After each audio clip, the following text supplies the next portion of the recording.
दो सिनार मोरी मैया के पौरा परल बादू बार मोरी मैया के हली हली कह दो सिनार मोरी मैया के देखहि में लागो कमाल गजरा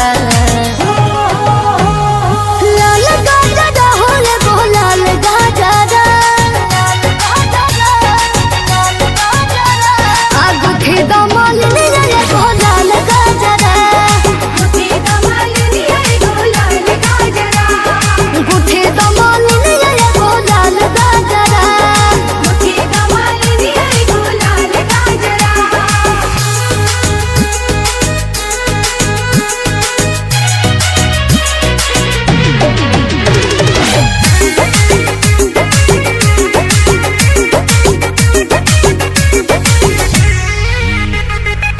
पहुआ में पायल पेन्हलू कंगन कलाई में सजैलू माथे पर मोती का लगा दो हाथे में दिल महावर रचा दो और बना दता तकल गजरा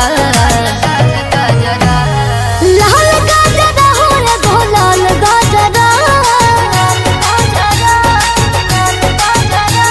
आगुठी दमल निये गो लाल गजरा गुठी दमल निये गो लाल गजरा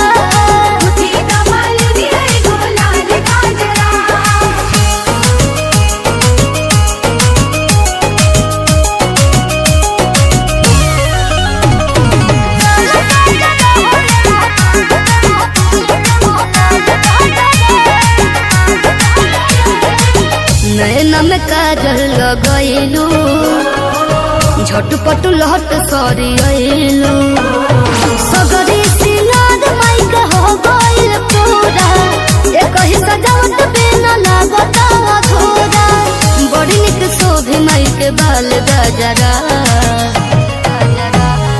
लाल गजरा हो रे गो लाल गजरा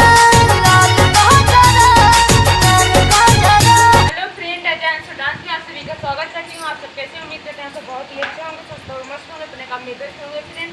तो स्वस्थ रहिए, मस्त रहिए और मुझे भी आशीर्वाद दिए मैं भी स्वस्थ रहूँ, मस्त रहूँ और आप तक अच्छा वीडियो डालती रहूँ। आप देखिएगा और मेरे वीडियो को ज़्यादा से ज़्यादा और एक लाइक सब्सक्राइब कमेंट कर दीजिएगा प्यारा सा।